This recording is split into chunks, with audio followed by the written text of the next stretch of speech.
What's going on, you guys? We got to get right to this viral footage of Shedeur Sanders in the Cincinnati Bengals pregame. It is almost time for Shedeur Sanders versus Joe Burrow. We got to get right into it. Welcome to Keep the Vision. Make sure you like, comment, subscribe, share the channel, hit that bell notification, and hype the video. Let's get right into this footage of Shedeur Sanders here ahead of the Cincinnati Bengals game, man. Let's get to it.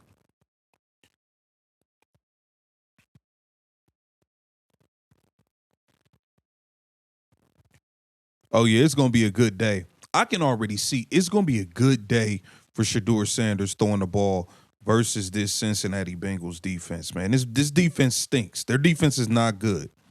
So Shedeur should be able to do his thing versus the Bengals defense.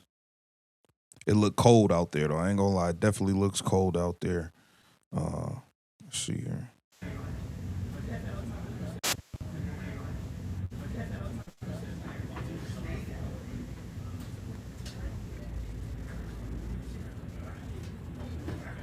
Oh, yeah, we might be throwing the ball deep today.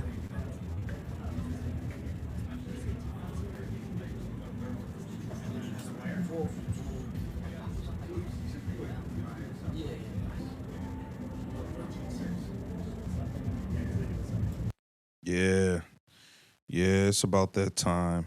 Shedeur Sanders has some things to say about Myles Garrett ahead of this game as well. Let's get to that. Shedeur, it's your last start of your rookie season. What can you take from your success, especially in the first half last week, to apply to this week to get one more win? Just stay the same. Go through your reads, do everything you got to do. We prepare for this, and we're excited for it. Explain how much Myles Garrett means to this organization and what it will mean for this team if we do go on to see him make history today. Yeah, Myles Garrett's everything here. You know, he's the life of the team. He's the energy. He is Cleveland, so we're excited for him. Does he get it done today? Yeah, he gets it done every week. All right, man. Excited about Myles Garrett. He got to break this record today. It would be a shame if Myles Garrett didn't get this record broken. Let's see what some of the guys on NFL and CBS, what they had to say about Shedeur Sanders so far this season. I think it's the same thing like J.J. McCarthy. You want to bring somebody in, get some competition going. I think the one thing, we've seen improvement with Shedeur. I'm still concerned, though, with the timing. Me and Damien just talking about this off air. It's speeding up his process, Matt. Just getting the ball out your hands. Yeah. Like, you see it on the good plays, you see it. But there's not enough of those good plays consistently say, all right, he's going to be the starter next year. Got to take care of the football, speed up his clock. But the kid has potential, right? He has potential in that position. That's what you're looking for.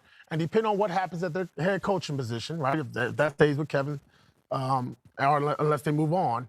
Then you got the whole Deshaun Watson. I think this is the most interesting part of this entire discussion is what happens with Deshaun Watson. Because I'm with you. I think one thing Shedeur has shown is he's been very good throwing the football down the field. But what you want to see and what I'd like to see is some more consistency, intermediate and quick game, getting that ball out, being accurate with it. I think that's an area you can improve. I think that's something that with reps, with timing, with discipline, you can get better in those areas. He's shown that. One thing I'd like to see from him, and he's done a really good job of this the last handful of weeks, is his feet have gotten faster. And that's good because I think he was a little too lackadaisical at the beginning. The timing of the NFL, man, you got to be getting those feet up and down. But it's the decision right at the top of the route. A little more anticipation, a little more timing. But I think there's glimpses. But what they do with Deshaun, to me, screams everything. Because in general, follow the money. Yeah.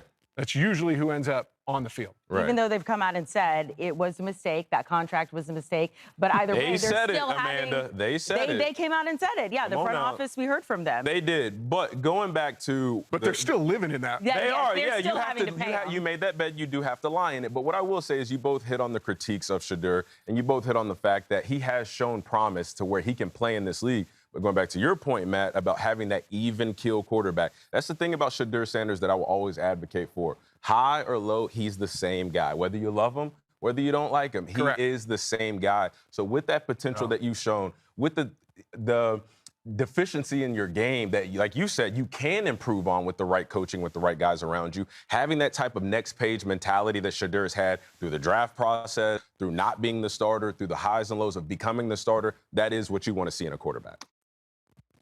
All right, man. All right.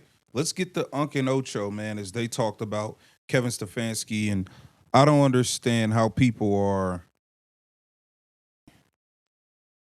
I don't get how people are trying to make it seem like Kevin Stefanski is some victim in this entire situation, but let's get to what they had to say about it. Recent days that Stefanski will likely be fired by the Browns. Terry Pluto of the Cleveland.com added, yes, I believe Stefanski will be fired. I don't know that for a fact. With the Browns, things can always change. I'd be shocked if Stefanski came back. My prediction is Andrew Berry remains as the GM, runs the draft in 2026. Stefanski ends up coaching elsewhere next season. Hey, I mean, Unc, you couldn't see this coming?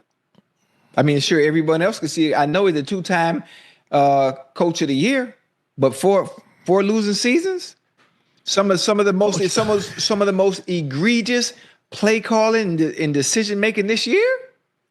Come on, now.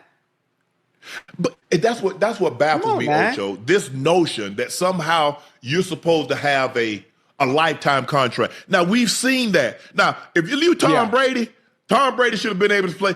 Tom Brady should have been, if he wanted to play right now, he should have been allowed to. But we know that's not how it works in sport. Look at the St. Louis Rams. When they're in St. Louis, Kurt Warner was a two-time league MVP, a Super Bowl MVP, taking a team to 2 Super Bowls. They moved on and got Mark Bolger. Yeah. And this business. Tom Brady, as great as he was, 20 years, 9 Super Bowl appearances, 6 wins with 4 MVPs. They don't play. No matter who you are. That's why I don't understand. Normally that's reserved for coaches, Ocho. A Coach Smith, a Coach K, Coach Summit. I had the great opportunity to meet Coach Summit a couple of times in New York, and she was flying back. Who's that? Normally, if you don't run a foul, you don't do anything crazy. Coach Schembechler stayed as long as he wanted in Michigan. John, I think it was Cooper. Wasn't he the coach at Ohio State? But he could have stayed until they threw that pick in the Gator Bowl and he swung on a guy from Clemson. They said, nah, coach, you got to go. You got to go. I'm sorry. Woody Hayes, that's who it was, Coach Hayes. But for the most part, Ocho, they'll allow you to stay, especially in college. The drummer started getting a little loud for Coach Bowden. They started getting a little loud for Coach Joe Pa because they felt that he oversaw and he knew things and he allowed it to happen, X, Y, and Z, so forth and so on. But for the most part, you know. It's the way it is. This is a business, especially in the NFL. As players, fans always preach all this, be loyal and all. Kevin Stefanski hasn't won enough games as of late, and it's just that simple. Get down in the comments, let me know what you think. Get down in the comments and give me your score predictions for this Browns-Bengals game. Just keep the vision. Make sure you like, comment, subscribe, and share.